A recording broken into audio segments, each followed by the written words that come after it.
Cover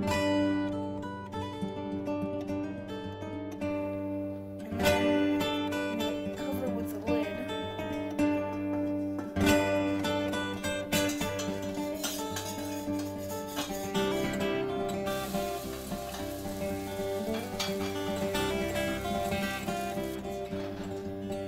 Let's see, so there's our baking.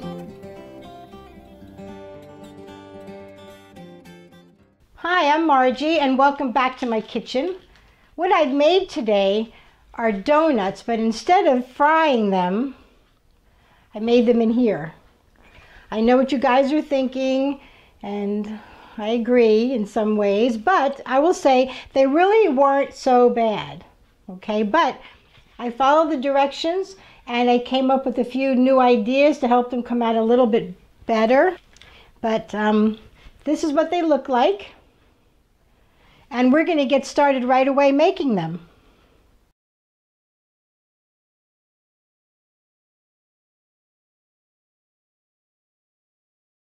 So I have my eggs beaten up.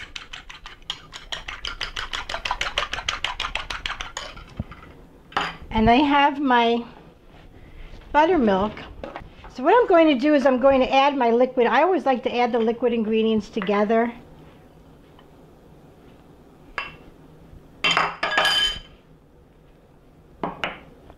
I'm going to combine my 2/3 cup sugar.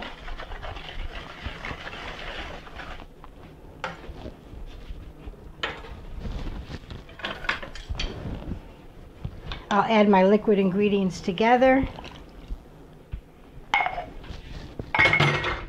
and just start to bring it together. You don't have to beat it too much.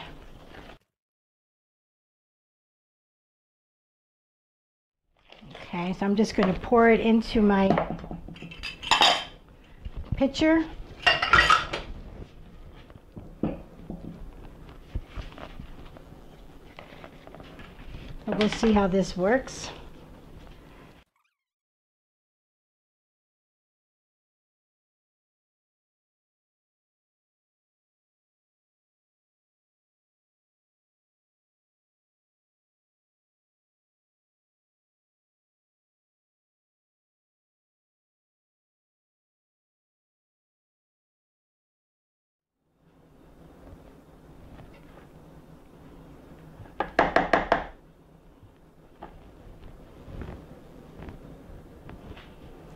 That looks pretty good.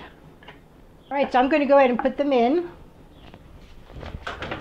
We're going to bake these for about 10 minutes, but we're going to watch them. It says 7 to 9 minutes. And then we'll take a look at the donuts. Here is a 1/2 cup of chopped chocolate. This is semi-sweet chocolate, so you can use some chocolate chips. And then this is 2 tablespoons of butter. I'm going to put 2 tablespoons of corn syrup in. And I'm slowly going to microwave this to melt it down, and then I'm going to add a teaspoon or 2 of hot water in the end. Then we'll be dipping our donuts.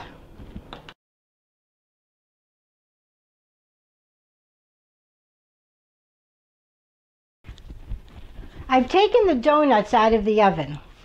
And I don't know if you can tell, but underneath they look pretty cooked. The top springs back like the recipe says. They want you to let them sit for a moment, and then I'm going to drop them out. And I'm going to ice the top part that is white, so you won't really tell that it's white. Now I've microwaved that for 45 seconds, and I'm just going to give it a stir. And I'm going to put it back into the microwave. You never want to melt chocolate too quickly. I'm going to put this back into the microwave for about 30 seconds. So I'm turning out these donuts. They do come out of the pan very nicely. So you see, I baked them just until the bottoms looked really nice and they sprung back. So I'm going to ice the top, you know, the lighter part. I have this cookie sheet. What I'm going to do is I'm going to put a piece of parchment paper down. And I'll bet the chocolate is ready. This is pretty warm, so I'm just going to let it sit because the chocolate, the heat of what that's in this bowl is going to help to melt down the rest of it, so it'll be nice and smooth. And it doesn't even look like it's going to need any water.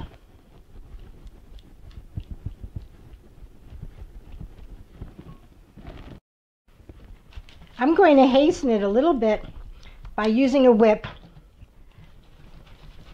I'm not whipping air into it, I'm just trying to melt the chocolate little pieces in there just to get them going.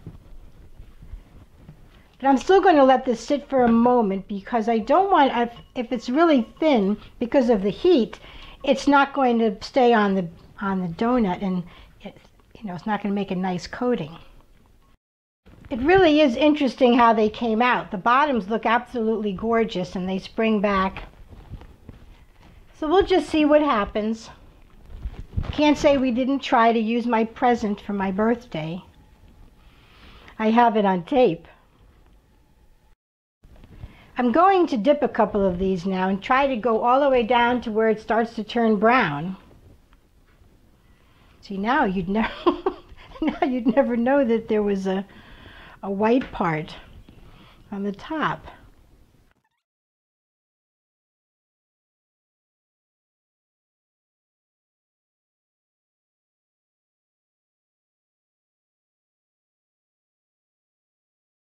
Okay, so I've really done my best. Although these are probably better for you than fried donuts, I'm thinking that maybe fried donuts would be better to eat one of those than 12 of these. We're going to try one of these donuts. Let's see. It's a donut. This is not a fried donut, it's a baked donut. We're going to give it an honest chance. I'm a little nervous about it. Okay.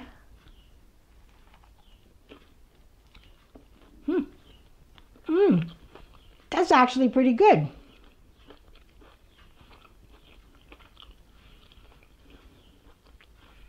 It tastes like a little cake. Not that much different than a fried donut.